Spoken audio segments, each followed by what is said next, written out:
สวัสดีค่ะวันนี้มาฟังนิทานก่อนนอนเรื่องนักเดินทางกับเรือ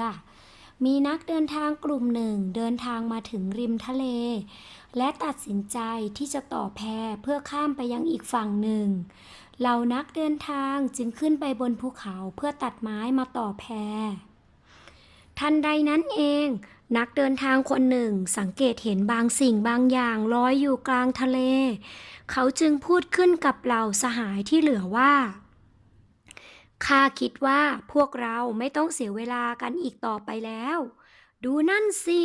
มีเรือลำหนึ่งกำลังลอยมาทางนี้เมื่อเหตุการณ์เป็นเช่นนั้นเหล่านักเดินทางจึงตัดสินใจรอคอยเรือลำนั้นด้วยความหวัง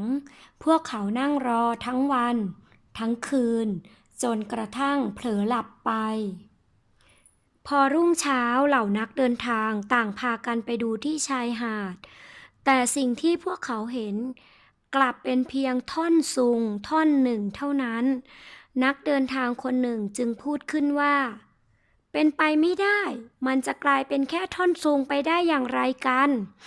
นักเดินทางอีกคนจึงพูดขึ้นว่าถ้าพวกเราลงมือต่อแพตั้งแต่เมื่อวานตอนนี้เราคงได้ออกทะเลกันไปแล้วนิทานเรื่องนี้สอนให้รู้ว่า